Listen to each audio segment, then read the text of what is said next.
de Coimbra está a fazer a tentativa de uma viagem pelos 125 anos da Queima das Fitas, e temos connosco uma figura incontornável do passado mais recente desta Queima das Fitas, Pedro Cabral, que foi Dux Veteranorum da Universidade de Coimbra entre 90 e 93 e, portanto, tem aqui muitas memórias e muitas histórias desta história dos 125 anos da Queima das Fitas para nos contar. Sendo natural de Coimbra, tendo sempre um gosto e um carinho especial por todas estas tradições, acompanhei ainda do tempo do liceu, portanto, a Semana Académica em 79, depois a primeira queima, e portanto, fui sempre tendo um lugar próximo, até porque tinha uma irmã mais velha que estava na faculdade, e ia sempre acompanhando.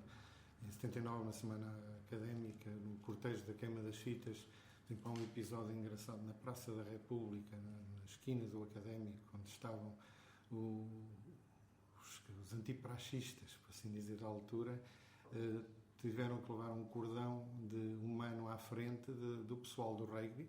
É preciso notar isso na altura, que foi para ali fazer o cordão para que não houvesse intromissão no cortejo que estava a passar, que foi a festa também de muita gente que não teve queima entre 69 e 79.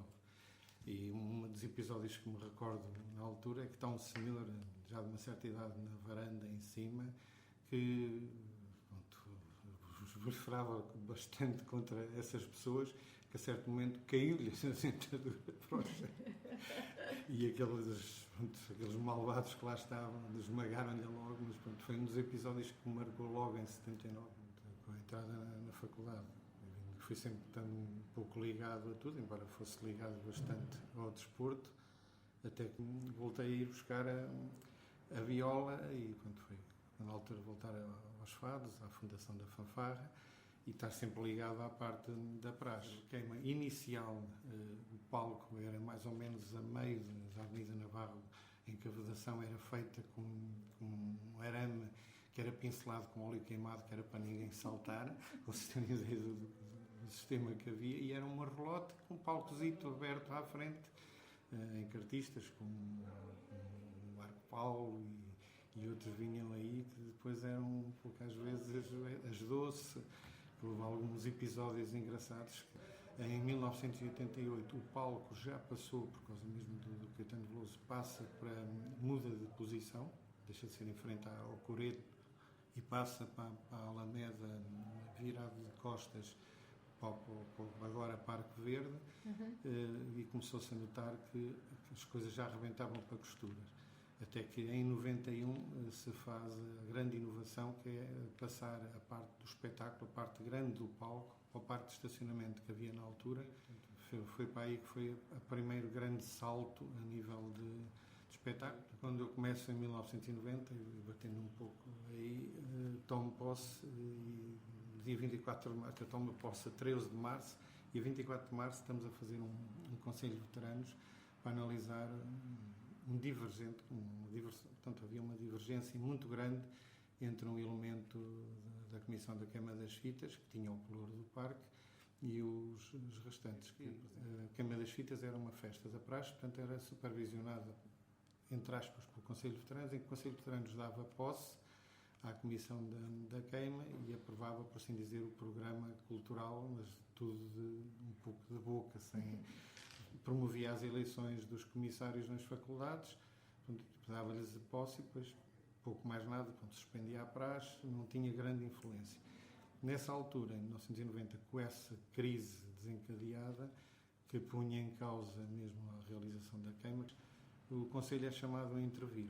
Tivemos que demitir a Comissão, que havia prejuízos dos anos anteriores, as queimas estavam a dar constantemente sempre prejuízo, e chegou-se a um ponto que as coisas estavam a tomar uma proporção demasiado complicada. Então, nesse ano de 90, resolvemos no Conselho criar uma comissão para fazer o regulamento. Estipulava todas as regras financeiras de forma a que não houvesse fugas e confusões. É um ano em que eu faço parte dessa comissão fiscalizadora. É um ano atípico a nível de cervejeiras, porque normalmente tínhamos, passa de publicidade, era Sagres, Superboc. aparece a Refrijo ao barulho com a Coca-Cola, que é importante dizer, e com a cerveja São Miguel. A Refrijo, só para termos uma ideia, dá o dobro do que as outras duas empresas cervejeiras ofereciam. E nós, nessa altura, precisávamos de dinheiro. Exato. Porque havia um prejuízo do ano anterior, de 90, de cerca de 8 mil contos, estamos a falar de 40 mil euros, e que estava ali a fazer um bocado de moça. E nesse ano avança-se um orçamento, que não tem essas coisas da recordação, ou seja, a queima passou a ter uma contabilidade organizada. E isto para dizer que no final de 91, entre o deve e o haver, a queima conseguiu cerca de 13.800 contos, quase 70 mil euros, de lucro.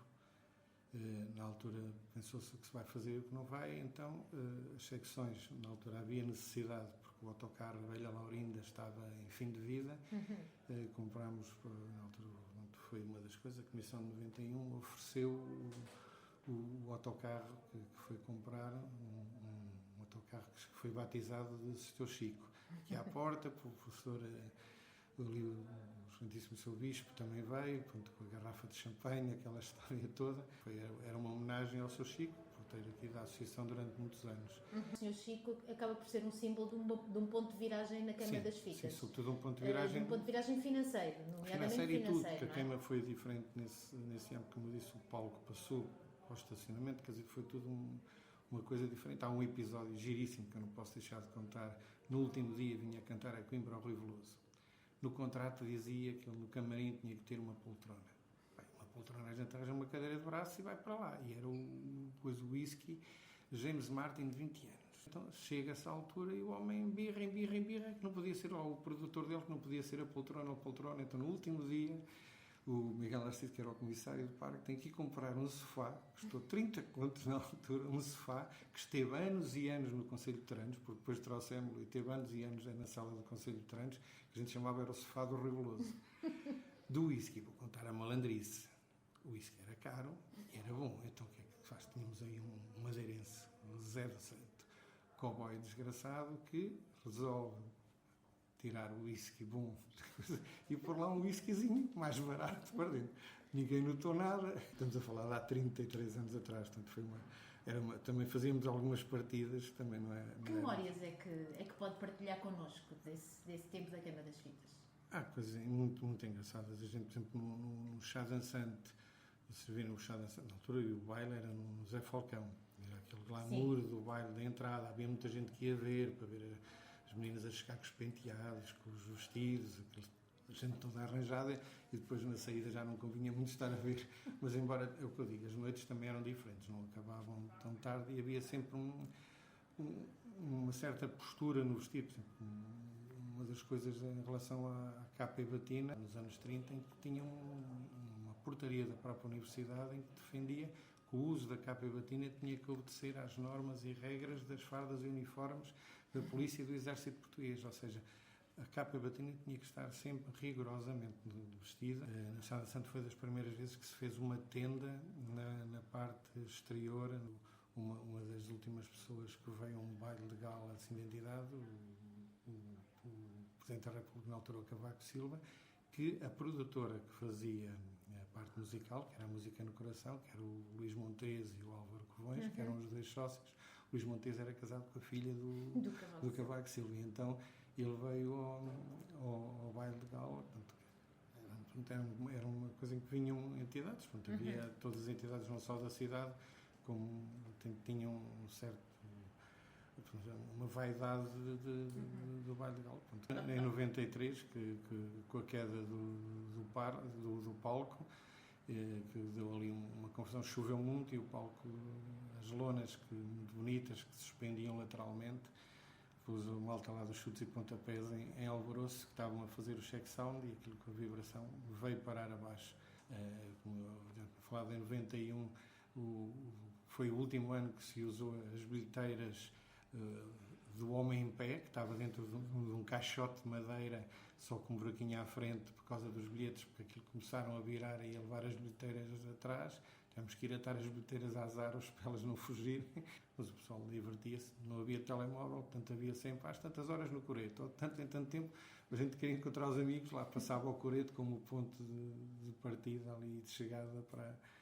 Portanto, acabou por ser diferente, mas isso também eu costumo dizer, o que é bom é aquilo que nós vivemos.